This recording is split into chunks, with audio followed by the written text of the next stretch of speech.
I posted on Twitter this thread just about streaming this. I felt so nostalgic about this playthrough because this was like the first consistent game that I played on Twitch. Like when I very first started streaming, I did a playthrough of Goose Game and then a playthrough of Undertale, and then I started playing this, and I didn't stop the entire time. And I'm not going to stop playing Stardew. I'm really excited to start the expanded playthrough, but like this was like my first core game on this channel, and I'm gonna cry. That was almost a year ago now. I thought I knew so much about this game, and I had played it like so much on and off since it came out, and playing it in front of and for you guys made it so much more fun and awakened my love for it so much more. I hope you guys know that like if you've stuck around for like any part of this and like sat through, you know, me organizing the farm and decorating it, every part of that version of Pelican Town is like full of you guys. It is absolutely like chock full of your ideas, your suggestions, your guidance, and whether you saw it from the beginning or you found me along the way, I just so appreciate it. This was so much fun. I love this game.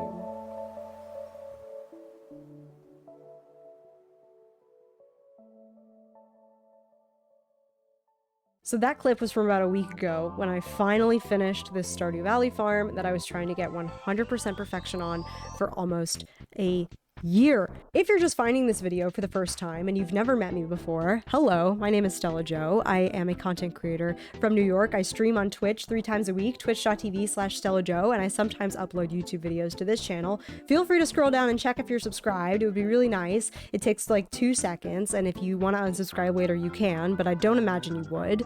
And today, I am going to be showing you all of the different parts of my farm that I have decorated. This was done with no mods, completely vanilla, over the course of about a year, streamed live on Twitch, and I'm so excited to show you everything that I did and everything that me and my Twitch chat did. So as you can see, we are actually starting not on the farm, but in front of the bathhouse, because I decorated some areas around Pelican Town, and I wanted to start at the bathhouse because this is one of the first areas that I ever decorated in my file. So let's take a look. So here it is. There are some things in here that are very like staple stellajo decorating moves, one of which is putting aquariums against back walls to sort of fill it out. I ended up having like a ton of different fish, and I never wanted to give them up because they were super hard to catch. So like spookfish, midnight squid, blobfish, very hard to catch, and so I wanted to show them off at a bunch of different places, and the bathhouse was one of them. The whole point of this area was that I wanted it to sort of look like a reception area, so you kind of sit here and the dresser looks like a little desk. And I think the sort of warm tones of the plants, the old rug, the birch benches sort of ties well with the cool tones of this room. It is a pretty small space, but it doesn't get in the way of the NPCs pathing to the locker rooms, so I never have to worry about, you know, furniture getting destroyed by Linus or Sam, who come in here every so often. Next up, I'm going to make my way over to the mines because I want to show you what I did for the dwarf. So this room is fairly empty. I did put out a couple of gold pillars in front of the elevator just to spice things up. I had this grand plan to turn this area into sort of an archaeological dig site, but I just never made it happen. Maybe that's something that I will work on in a future save file of Stardew Valley. But what I did work on in here is the little apartment that I made for the dwarf over here. I wanted to keep everything sort of in theme with his little sprite, so everything is brown and red and black. The dark bookshelves, the dark couch, the red rugs all really tie nicely with his sort of aesthetic. He was just standing alone in this dark, dingy room, so I gave him a nice warm fire to sit by, a couch to lay on, and just sort of spice this room up a bit. While I'm next to the minecart here, I'm actually going to fast travel over to the quarry and show you what I did over there. My quarry has gone through a few different phases. At one point, this was chock full of trees because I was desperate for tons of wood. And then in the later game stages, I switched it over to obviously a ton of kegs and a ton of furnaces and a ton of preserves jars just to get those artisan goods up there. Overall, I think this area was very, very helpful, especially in the late game when I was smelting a ton of iridium to get more cash, when I was crafting a bunch of pale ales to get things out of kegs quickly and get cash fast.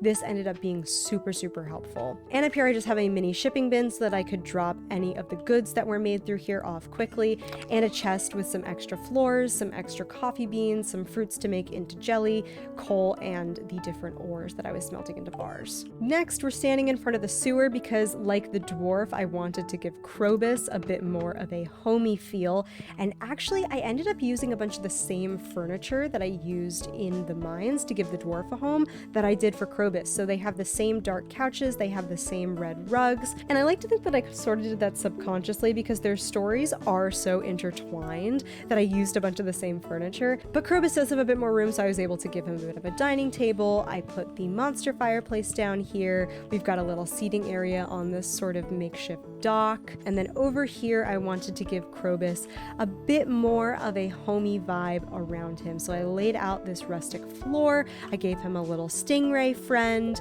a little bookcase, and then I also gave him a globe because he talks so often about the things that humans do that I wanted to give him something to look at and see where he could explore if he ever decided to go to the surface. Now I'm actually going to head back to the farm and head over to Ginger Island. I want to show you guys what I did over there before I show you my main farm area, which I really think is the piece de resistance of this whole thing.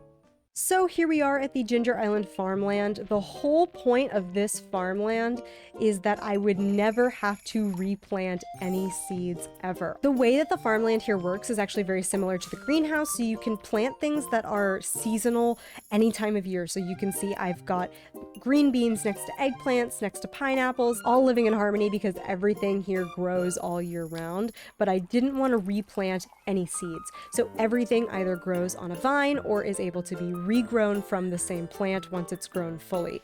And as you can see, I've got a ton of different ones in addition to an entire row of ancient fruit. Over here, I have just a block of pineapples. I was working on the 100 pineapples challenge that Caroline gives out right at the end there, so that's why these are all here. Usually this area would just be empty, but right now, it's full of pineapples. And then on the right over here, I have a bunch of different trees. I've got a couple different orange trees just because I found some extra saplings in the skull caves.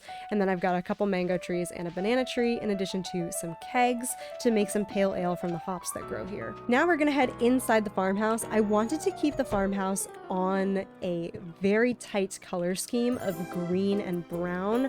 So here we have the kitchen. I really didn't use the kitchen much. I just put this bamboo mat down. I don't even think there's anything in this fridge. Yeah, I never used this kitchen, so I didn't really decorate it much. So as you can see over here, I have a little living room set up with a TV and a nice little bookshelf and some couches and my classic aquarium. Up here, I have a very simple little bedroom with another aquarium and the all-important island-themed bed next to a calendar. And then over to the right here, I have a little den and dining room set up. I love the way the mahogany table looks with this collection of chairs and plants. And then this little setup where you can just kind of sit and relax by the fire at night and chill out with some pals, you know. We are now back on the farm. As you can see, I have the 100% perfection statue with the prismatic shard ready for me to pick up, indicating that I did achieve 100% perfection on this save. Up here in the top right corner, I have just a little catch-all of different collectible items. So I have a flute block, a note block, singing stone. I actually got this capsule event twice, so I have 2 of these broken capsules, the Golden Lewis statue, and just some seasonal plants. As you can see, it is fall, so things are kind of decorated for the autumnal season. I'm in an autumn outfit, so I've got some sunflowers out here as well. Also, I think everybody does this. I put my stable right next to the front entrance to my farm. It's so easy for me to just grab my horse Jelly and ride straight out to town, straight from here. Heading down here, I'm going to show you guys my shed. Before I head into this shed, I just want to tell you guys, like the quarry, this has gone through a couple different phases. It was very functional at one point, and then once I decided to utilize the quarry to make more artisan goods, it switched over to something a bit more decorative. So welcome to the Tavern. Let me actually just grab all of this jelly so you can get a better look at it. As you can see, it does still have a bit of function. I have a bunch of different preserve jars and kegs lining the walls, but the main function of this is to be an in-game tavern. The cobblestone floor with the nice wooden walls, the little seating area over here with a jukebox, the pub tables, and then over here the actual bar with some beers out and some tables and with an aquarium in the back once again. And I also put this little turnip head scarecrow right here as a bartender. I absolutely love how this area turns out. I couldn't have done it without the help of my Twitch chat. Again, like they were so helpful in kind of suggesting different furniture to use, different placements for things, and I think it just turned out so amazing.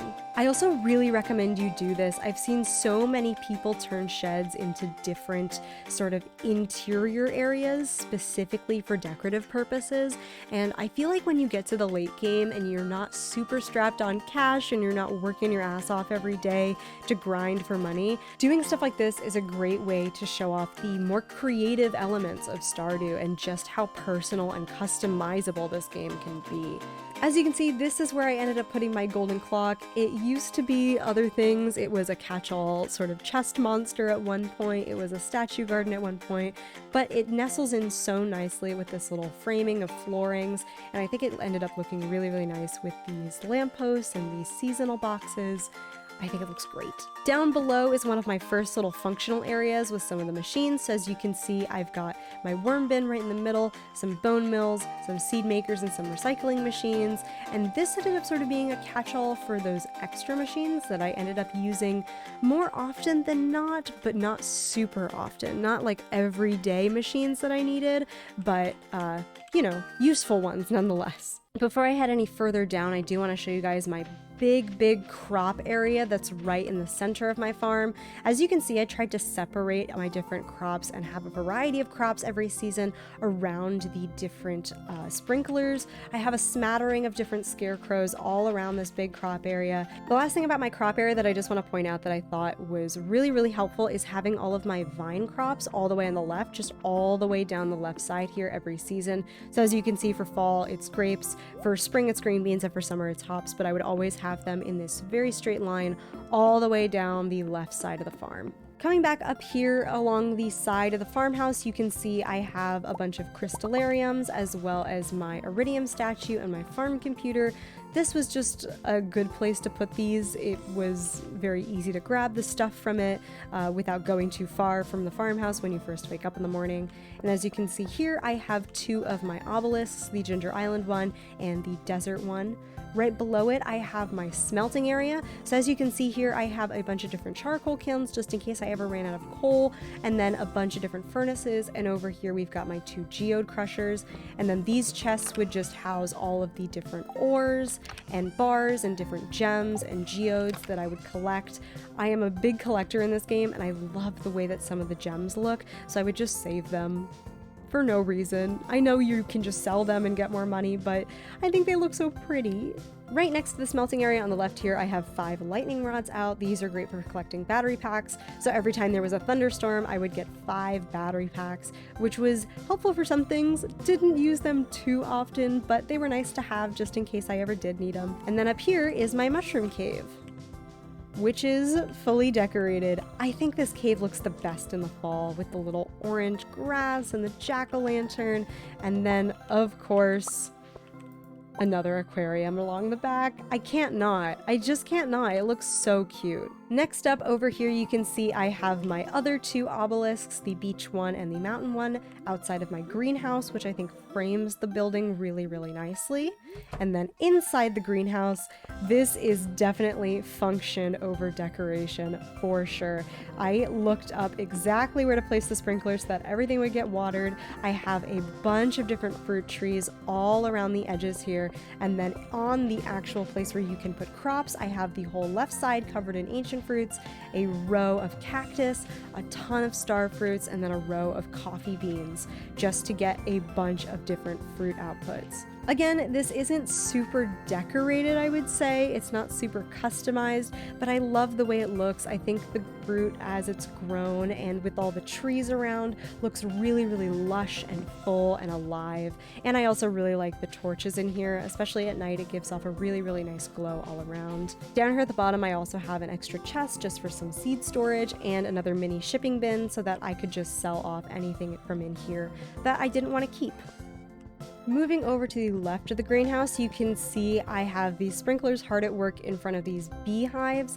I have a little scarecrow out here to make sure that no crows get rid of these flowers. And actually, I tried to do this every season to get a variety of honey. I would space out these different flowers. So I'd put one in the middle that was different. Sometimes I'd have 3 different ones if it was seasonally appropriate. For the fall, I have 2 sunflowers and a fairy rose out so that I would get fairy rose honey and sunflower honey as opposed to the just regular wild honey, which sells for just a bit better. To the left here, I have this hodgepodge of trees that have a bunch of tappers on them. You can see I have a ton of oak resin and maple syrup all ready to go. This area I'm sure I could do better with, but I didn't really need the syrups all that much. And I do like the way these trees look really nicely packed together. It makes it look more sort of like a woodland or like a forest. And of course up here we have Grandpa's Shrine with the Star Drop edition indicating that we reached 100% perfection. Next up, making my way down over here, we have my animal habitat. So as you can see, I have a couple different gates and this area is covered in grass. I've got 3 silos and just 1 barn and 1 coop. And right now I have the doors closed just for the sake of all of the grass being out, but let's let my animals out for the day. I'm sure they would love the fresh air. As you can see, they munch away on the grass, which actually helps to not reduce my hay stores as quickly. I have a ton of different animals: goats, cows, an ostrich, sheep, pigs, and then for the coop I have a void chicken that is phasing in and out of a duck, a couple different dinosaurs, and I even managed to get a blue chicken from Marnie and a couple different rabbits. In my coop and barn, they are pretty laid out the same way. You can see here I do have an auto petter. I didn't do the Jojo Mart run, absolutely not. I completed the community center for sure, but I actually managed to find 2 auto petters in the same skull cavern run one time, so I have 1 in my coop and 1 in my barn. They are very, very helpful. But as the item says, nothing replaces the feel of a human touch. And of course, I have my auto grabber right in front of the doorway. That way I can just run in, collect my eggs and wool and rabbit's feet and walk right out. And I have the same for the barn over here. You can see again, I have an auto petter in here and my auto grabber right up front along with the heater and my ostrich egg incubator. Then down here, I just have this open grass plains. I have a well over here just for decoration and 2 mushroom trees. Both of these were actually naturally spawned rare events. I was so lucky that both of them grew in this area. I promise they were both rare events. I didn't buy the mushroom seeds for these ones. I did buy mushroom seeds for other trees elsewhere, which I will show you in a second. Right below my barn and coop, I have all of the relevant machinery that goes along with the items that animals give you. So I have 2 oil makers for the truffle oil. I have a couple different looms for the wool, mayonnaise machines for eggs, and cheese presses for milk. And all of the chests next to them are full of the relevant item. So if I had any extra eggs or extra milk, I could just plonk them in the chest right next to it, and then as these were ready, swap them out for new ones. Coming down here, we come over to my slime hutch, which I did not really use the slime hutch, I think, as it was intended. I still really don't know what the point of the slime hutch is other than to just have slimes, but I bought one because I thought it looked nice. And outside I have a little bit of a museum display, so I have a couple cool artifacts that I found in addition to the sloth skeleton. Next up, I have this mini obelisk here which actually leads up to next to the farmhouse. I ended up actually getting really annoyed with how far away I placed these 4 fish ponds, so I put this mini obelisk here as a fast travel back up to the top of the farm. For reference, my fish ponds are super cucumber, blobfish, lava eel, and sturgeon. Sturgeon for the caviar, lava eel for the magma geodes, blobfish for the lulls, and then super cucumber for the money. Up here on the left, I sort of just laid out some random paths and the fun statues you get from that one secret note quest, and I have a mill up here. I only really used this mill a couple times, I want to say, when I was trying to cook all the recipes, but I still think it looks really nice. The little windmill at the top is absolutely delightful, so I kept it up here and sort of just out of the way. Coming back over to the right here, you can see I have another shipping bin. This was really helpful if I was walking through my crop area from the top to the bottom, because then I could just sell everything right at the bottom and then head back up to feed my animals. Right next to it, I have my orchard. I actually started this playthrough before the Ginger Island update, so I didn't make room for the mango and banana trees, so I have 2 of every other tree, just not those 2, which is why I had a bunch of them in the greenhouse and over on Ginger Island. And then right down below is a more decorative area that I made that is sort of a fairy garden, statue garden. It's full of grass and plants and tea leaves and statues, and has this little bench, and is just so cute. Shout out to one of my regular viewers, Alexa, for showing me that I could put the torches on top of the fence posts. I think these look absolutely adorable in here, and I just had this little pathway going all the way through here. These mushroom trees I did spend key gems on to get the seeds for. These were not all naturally spawned, but I just love how this area turns out. I wanted to turn it into more of a woodland setting, and it's full of just all the different statues I've collected, in addition to the little seasonal plants. Lastly, we are finally going to make our way inside the farmhouse. So here it is. I'm going to start over here in the kitchen, which I kind of wanted to do a bit of a groovy 70s theme. You can see my son, Grandpa 2, with his little jack-o'-lantern hat on for the season, is chilling out in here. I swapped out the standard, more cool tone tiles for a bit more warm-toned ones. I think it pairs really nicely with the orange wallpaper. I also love the way that the mahogany table looks with the little dish out in the middle with the 4 chairs for the 4 people in my family. As you can see here, my daughter, JStore.com, is over here as well. And then down here, I have my coffee maker, a catch-all chest, a jukebox, and then I put a little poppy seed muffin out on the end table here because I am married to Leah, and poppy seed muffins are one of her favorite foods. Now, going down into the basement, this is another room that has gone through a bunch of transformations. Originally, the first thing I put in this space was just an absolute metric ton of kegs before I moved them over to the quarry, which you saw earlier. And then I turned this into a library and D&D room. I am an avid Dungeons & Dragons player. I love it so, so much. And I wanted to pay a little homage to it by putting this table down here. Again, shout out to my Twitch chat for recommending that I use the furniture catalog, which you can buy from Robin to kind of get whatever furniture you want. Using it as a centerpiece for a D&D table was absolutely genius. I was struggling to figure out what table to use here, and they said, you know, the pencil and book on the furniture catalog looks like sort of like a DM setup. So I put it smack dab in the middle, right in between these 2 mahogany tables, and I think it looks absolutely incredible, along with all of these bookshelves and gravestones. And I put a bunch of the dwarf scrolls out, and I have these 2 little seating nooks with some more bookshelves as a little bit of a library. I think it looks so good down here. I absolutely love how this turned out. I also kept a couple casks down here because this is really the only place where you can use them.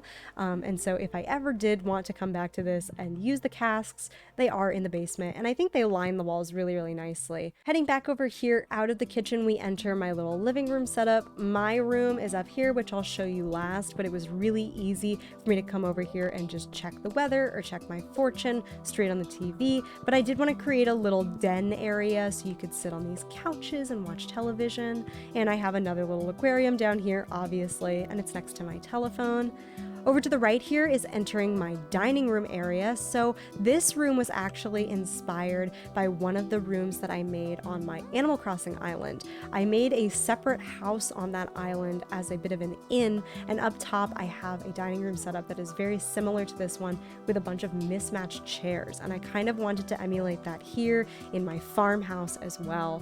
You can see down here I have one of the trees that you can get from the claw machine game at the movie theater, a little bar cart, some extra plants. And then up here I have some of those other gems and artifacts out on display next to a fireplace, and the trophy you get for completing the community center. Down below is a design that I have seen a ton of other people do, both on the Stardew Valley Reddit and on Pinterest, and that is an extra little greenhouse. Again, shout out to my Twitch chat for showing me this little trick of putting the blue flooring and then a craftable floor on top. So I just have the rustic planks on top and then the blue floor underneath so that it looks like a pond. I have this little deluxe scarecrow out here because I kind of think he looks like a fisherman. And then I placed a little sailboat and flamingo over here to make it look like a little indoor pond. Down here is also where I have my tea leaves. As you can see, it's the last week of fall, so they're fully growing, and my butterfly hutch, which is what makes the butterflies fly all around your house, in addition to just all of the different types of plants that you can get from the furniture catalog. Back up here is Leah's art room. I didn't do much to this room. I kind of liked how it looked just on its own. If you don't know, when you marry someone in this game, a little room gets added onto your house that fits their aesthetic. So for Leah, she's a painter and a woodworker, so she gets a little painting nook. I just added a little table with a cup of coffee on it and a little couch here, so if I ever wanted to sit and watch her paint, then I could. Up here we have an actual aquarium. I know I put a bunch of fish tanks all over the place in this file, but I wanted a place to put all of the rest of my legendaries in addition to some of the more rare fish that you can get in one spot, and I tied it together with the porthole windows and anchor and fish painting and a couple of the nautilus shells, and I think this area just looks so cool. It's so different from everything else that I did because everything is so much more cool toned in this room, but I think it turned out really well. To the left over here we have my kids' room. They do share a bedroom. There's not enough room in this farmhouse to give them their own separate bedrooms, so they sleep in the same room, but I wanted to do a bit of a space theme. When I got these space windows, I really wanted to make it look like they were in a spaceship, so I added this white wallpaper and this starry flooring, and then I tied it together with just a bunch of other kid-friendly furniture items, I want to say, so like the teddy bear and the plushes and the puzzle table, and I think this room looks really cute. I think it really fits their personalities, let's say. And then lastly, mine and Leah's bedroom. I wanted to do a very warm red and brown theme in here. So we've got the mahogany dresser, a little red armchair. The sewing machine I think looks really great in here. I actually did end up using the sewing machine a bunch to create a bunch of different outfits over the course of the file, which I was really happy about. I've got my calendar right next to the bed, that way I could hop out and check it every morning. And of course, my painting of Marnie, which is part of Leah's 14 heart event. And the last little addition that I absolutely love in this room is actually placing the dwarf gadget on this little coffee table with a chair in front of it. That way it looks like I'm sitting at a little computer. I think it looks so good. And with that, I think this wraps up my farm tour. Thank you guys so much for watching this video. Again, if you're not subscribed, please scroll down and check. It helps me out a ton. And also follow me over on Twitch. I'm live streaming 3 times a week. I stream a lot of Stardew Valley and a lot of Minecraft and other games, and I really would love to have you over there in chat. I'm starting a Stardew Valley expanded playthrough really soon, which I am so excited about. I'm really excited to find so many new things about this game to love and start it all over again. If you were around for any part of this farm, I just appreciate it so much. I'm so proud of how this place turned out and how it looks, and a lot of that is because of my Twitch chat's guidance and help and support and suggestions. So if you were there for any part of it, thank you. I love you so much. Again, thanks for watching and stay tuned. I'll have more videos posting in the future, and I'll see you around. Bye!